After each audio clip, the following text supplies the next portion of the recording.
Welcome to Ascend and Awaken, timeless wisdom for awakening and inner peace.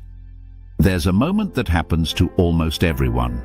You're scrolling through someone's highlight reel, watching their perfectly curated life unfold in 30-second clips, and somewhere deep in your chest, a hollow feeling starts to grow, like you're missing something, like your quiet, ordinary Tuesday afternoons. Life is somehow not enough. But what if that feeling is lying to you? What if the most powerful thing you could possibly do right now is precisely what you're already doing? Stay with me for a moment, because what I'm about to share completely changed the way I see my everyday life. And I believe it may change the way you see yours too. We are living in an era that worships the extraordinary. Every algorithm, every advertisement, every motivational message seems to shout the same thing: do more, be more, achieve more. The hustle culture machine never stops running, and it has quietly convinced many people that an ordinary life is somehow a failed life. You're falling behind if you're not creating something remarkable every moment. But here is something worth pausing to consider. It's important to remember that living a quiet life is not a form of comfort. It is not what you settle for when bigger dreams don't happen. A quiet, present, ordinary life may actually be one of the most powerful choices a human being can make. Psychologists have studied something called hedonic adaptation. It's the brain's remarkable ability to normalize everything: the promotion, the new house, the dream vacation. Over time, they all become ordinary. Your nervous system resets. The extraordinary becomes the new baseline, which means the endless chase for bigger and better experiences is, in a sense, a race with no finish line. The moment you arrive, the mind repositions the objectives once more.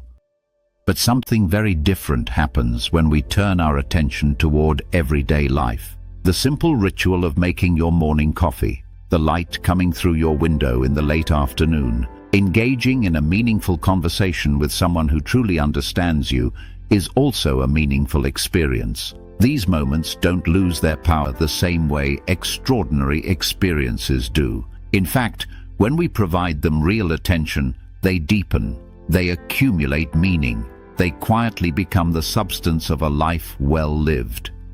Long before neuroscience studied happiness, ancient traditions understood this. The Stoics practiced gratitude by imagining life without their ordinary comforts, not to create fear, but to rediscover appreciation.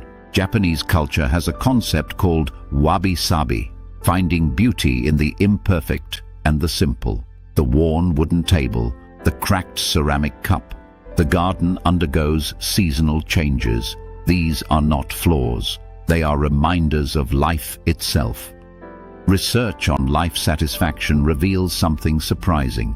The strongest predictors of genuine happiness are not wealth or status. They are things like feeling connected to other people, having a sense of purpose in daily activities, experiencing moments of peace and presence. You have a sense of ownership over your time. Notice what is missing from that list: fame, status, constant achievement. Many of us tell ourselves we will slow down later. We'll appreciate life when things calm down. We will appreciate life once we reach the next milestone. But later, it often never arrives. Because we were trained to live in the future, we have been conditioned to view the present moment as a mere waiting room. And so, entire years can pass without us ever truly landing in them. The quiet power of ordinary living asks us to land right now, in this moment, not in some perfect future version of life, but in the one that is actually unfolding today, with its imperfect weather, its unfinished to-do lists, and its quiet, unremarkable beauty. So, how to live this way? It begins with attention, real attention, being in the room you are in. This involves paying attention to what someone is truly saying, tasting the food you're eating. In a world designed to fragment your focus, this is a radical act. It continues with protection, protecting your life from the pressure to perform it. Not every moment needs to be documented. Not every experience needs to become content. Some moments deserve to remain quietly yours, and it deepens through ritual. Small, repeated acts. The walk you take each morning, the book you read before sleep, the conversation with someone you love. These rituals may seem ordinary, but they are the architecture of a meaningful life. Choosing a quiet life means not giving up.